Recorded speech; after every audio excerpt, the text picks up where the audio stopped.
All right. What's up, everybody? All my people in Manhattan, the Boogie Down Bronx, Queens, all that Staten Island, my homeborough Brooklyn. Back at it with another video, and it's gonna be on my personal opinion on who are the greatest point guards in NBA history.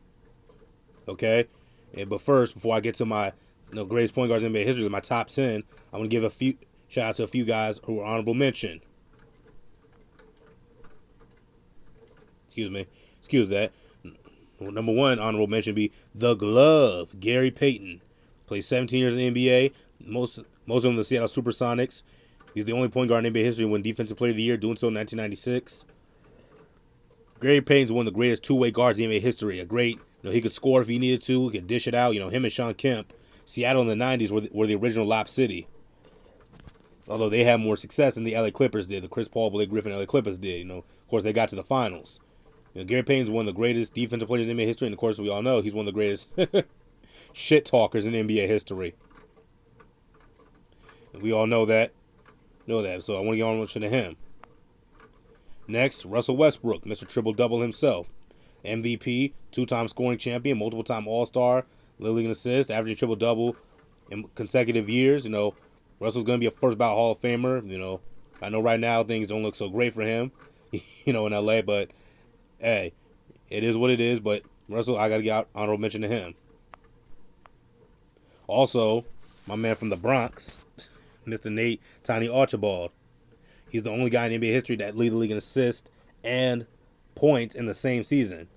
He averaged 34 points a game. I believe averaged 11 assists a game. I believe it was in the 73-74 season. If I remember correctly. If I'm wrong, correct me in the comment section down below. But I believe it was I know it was in the 70s.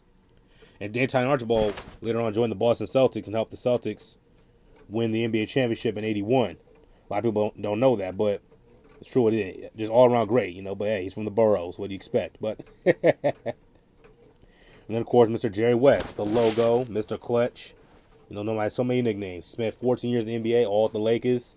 He went to, I believe, 9 NBA finals. Only got one, losing most of them to the Boston Celtics. Lost to my New York Knicks.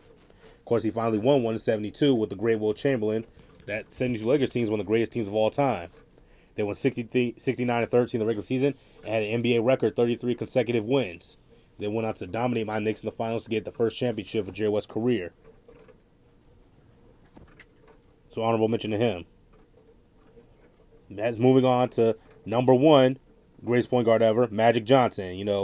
Not really much to explain. 12 years, 9 finals appearances, 5 championships, 3 finals MVPs, 3 league MVPs, multiple years leading the league in assists. Magic Johnson, the greatest point guard in NBA history with the bullet. It's not even much of a debate. Okay? Number 2, Isaiah Thomas, the bad boy himself. Was in the NBA from 1981 through 1984, all with the Detroit Pistons. Helped lead the Pistons to 3 consecutive finals appearances in 88, 89, 90, winning in 89, 90. He was the finals MVP in 1990. A 12-time All-Star. He was first team All-NBA in 89 and 90, and those were the 2 years Magic Johnson won the league MVP. So maybe Isaiah should have won MVP, although he was on the bad boy Pistons, so of course he wasn't going to get that love and attention, but hey, it is what it is. He's one of the greatest point guards in NBA history. He has one of the clean, crisp handles in NBA history. We talk about the greatest handles, greatest crossovers of all time. Zeke's right there with, Allen Iverson, Kyrie Irving. If we're talking about crossovers, Tim Hardaway.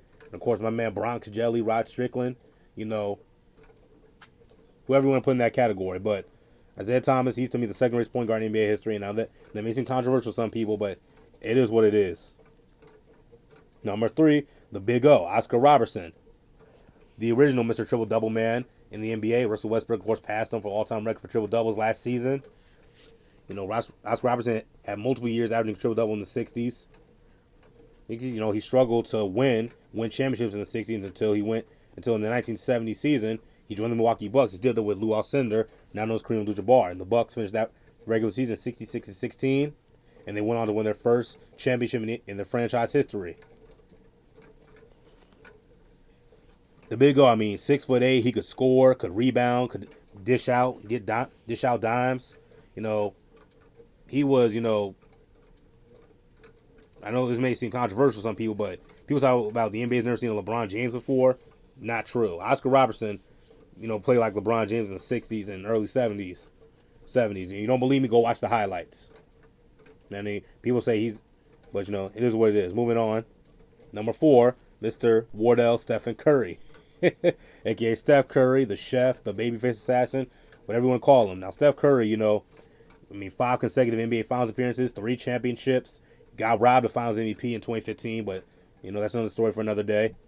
The greatest shooter in NBA history, 2-time league MVP, the only unanimous MVP in NBA history, which is saying a lot.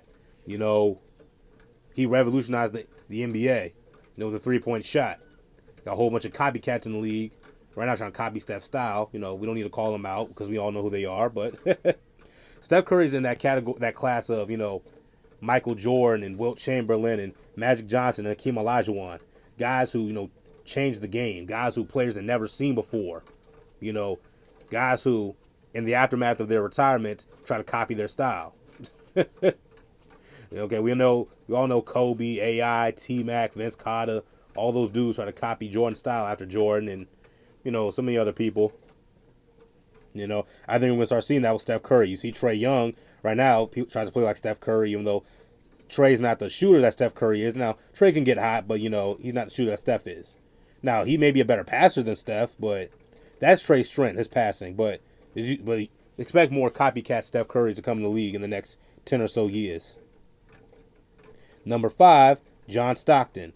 John Stockton, 19 years, all the Utah Jazz, never missed the playoffs. Made it to the finals back-to-back years, 97, 98. He literally sent the Utah Jazz to the NBA Finals in 1997 when they defeated the Houston Rockets and Stockton hit the game-winning 3.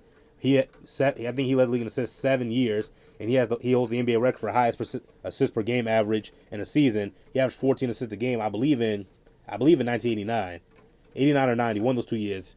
Tell me in the comment section down below. John Stockton, as you can see, he's the NBA's all-time leader in assists. He's 3,750 assists ahead of Jason Kidd. And he's the all-time leader in steals. He's 561 steals ahead of Jason Kidd. Stockton was just incredible. Don't let his short stature and, be quite frank with you, his lack of melanin fool you. It's okay, I know a lot of people, they like to shit on John Stockton. And to be quite frank with you, I think it's because, to be quite honest, he's a white guy. An unathletic white guy. It is what it is. Okay, they don't say that outright, but you can kind of detect that. You can kind of sense that when they speak about John Stockton. But Stockton, don't listen to those people, man. Stockton was a beast. Number 6, Mr. Jason Kidd. 19 years in the league, co-rookie of the year. Played with the Dallas Mavericks, the Phoenix Suns. In 2001-02 season, he joined the New Jersey Nets. That Nets squad had Richard Jefferson and Kenyon Martin, Kerry Kittles, and Brian Scalabrine. J. Kidd led him to the NBA Finals. He probably should have got Finals MVP not Finals MVP, but regular season MVP that year. He didn't get it. They gave it to Tim Duncan, well-deserved. He led the New Jersey Nets to back-to-back Finals appearances, and then in 2011, at age 38 years old, he helped lead the Dallas Mavericks to the NBA championship. And then, of course, his last season in the league, he helped lead my Knicks to a 54-win record and, a playoff berth. They got bounced in the second round by the Pacers, Shouldn't have lost that series, but they did. It is what it is. J. Kidd, this dude, he used to get 14, 12, and 12 triple-doubles. It wasn't like Russell Westbrook getting 30, 15, and 15 or 20, 20, 20, but, this dude got 14, 12, 12 triple-double, and he would win. You would win 50 games a year and get to the finals, possibly. This kid was a monster in his prime, man. Number 7, my main man, Walt Clyde Frazier, my favorite New York Knick ever, and arguably the greatest New York Knick ever. I know some people may disagree with that, say it's Patrick Ewing or it's Willis Reed. You can say that definitely, but Walt Clyde Frazier is definitely in the conversation. This dude was a great two-way player, very good defender, of course, a great offensive player. In the 1970 finals, of course, that's the finals that's known for Willis Reed coming out in Game 7 and playing injured, but Walt Clyde Frazier won that championship in 70.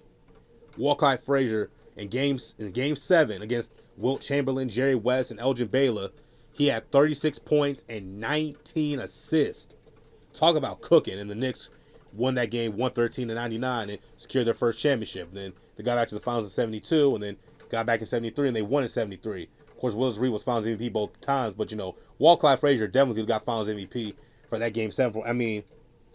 if Magic Johnson could get Finals MVP for what he did in Game 6 in 1980 against the 76ers, Walt, Clyde, Frazier probably should have got Finals MVP for what he did in Game 7 against the Lakers. I mean, that was just, I mean, if you haven't seen that performance, look it up on YouTube. It was just incredible. Like I said, he was a very good defender, probably an underrated defender. And of course, he played with the great, he played with Hall of Famers Dick Barnett, who was a 2 guard, then later on the great Earl the Pearl Monroe, one of the greatest backcourts in NBA history. Next, Mr. Chris Paul, CP3, aka the point guard. He's been in the league since 2005, so this will be his 17th season. Last year, at age 36, he finally got to his first NBA Finals. After all these years of the Phoenix Suns, helped lead that Phoenix Suns squad in. Now, I remember going into that year, I said the Phoenix Suns are going to make the playoffs with Chris Paul, but if you would have told me at the beginning of that year where the Phoenix Suns would make the finals, I probably wouldn't have believed you. But Chris Paul, I mean, he played out of his mind in the regular season and the postseason. Now, he had a couple duds. He laid a couple eggs, but, other than that, he played relatively well. And, of course, we all know he led the New Orleans Hornets for so many years. In 2008, he was second in MVP voting after Kobe Bryant. Of course, the Clippers, we all know what happened there. It was a big shit show. And his first year with the Rockets, they go to the conference finals, losing 7 games. And, of course, surprise, surprise, he got hurt. But Chris Paul is, a couple weeks back, he passed Steve Nash for 3rd place on the all-time assist list. But Chris Paul is definitely a first ballot Hall of Famer. Will he ever get his ring? We'll wait and see. I hope he does, because he kind of deserves it. I know he's not the most liked guy in the league, and he's done some very questionable shit in the past, but as a player, you can't deny his greatness. Number 9, Mr. Bob Cousy. Bob Cousy of the Boston Celtics played in the 50s and 60s with the great Bill Russell. He was truly the first superstar of the NBA. He and along Bill Russell helped make the Boston Celtics what they are today. As you can see, his accolades: 6-time champion, a league MVP in 57, a 13-time All-Star, 10 All-NBA first teams, 8 consecutive times he led the league in assists. The 25th, 35th, 50th, and 75th anniversary all-time team. He won a championship in college. Career averages of 18, 5, and 7.5. That may not be impressive to some people, but if you ever watch highlights of Bob Cousy, I mean, this dude was off the chain, and he's got the hardware, man. He got them rings. And number 10, Captain Canada, as I used to call him, Steve Nash. 2-time MVP. He helped lead the Phoenix Suns, to deep playoff runs in 05 and 06. They went to the conference finals, lost both times. We all know 06. People say Shaq should have got MVP. Well, by people, I mean Shaq thinks he should got MVP. Some say Kobe should got MVP. Look, that doesn't change. But that doesn't change. Look, we can play that game. Oh, Shaq should have won or Kobe should have won all day long. It doesn't change the fact that Steve Nash was the league MVP back-to-back years, and he definitely deserved it that first year in 05. When he led the Phoenix Suns to a 62-win record. He really first emerged with Dallas, with Dirk Nowitzki, and they had a great offense. But then he became a true superstar in Phoenix. 2007, we all know Robert Horry hip-checked him in the scores table, and people say, oh, the Phoenix Suns would have won that year, and Stoudemire and all those guys got suspended. Look, we can play the game all day. It doesn't change the fact. Steve Nash, he's done a relatively decent job as a head coach of the Brooklyn Nets, but he's a first ballot Hall of Famer, and he is one of the greatest point guards to ever play in the game. So what do you guys think? What do y'all think? Tell me your top 10 greatest point guards of all time. Do you think somebody should have been on? Do you think anybody in my top 10 should not be in the top 10? Who do you think? The honorable mentions guys: Gary Payton, Russell Westbrook, Jerry West, Tiny Archibald. Do you think they should be in the top 10? Give me your top 10 down below. We can all respectfully disagree in the comment section. If you like the video, click the like button, subscribe. Help a young brother grow on YouTube. All right? See you all.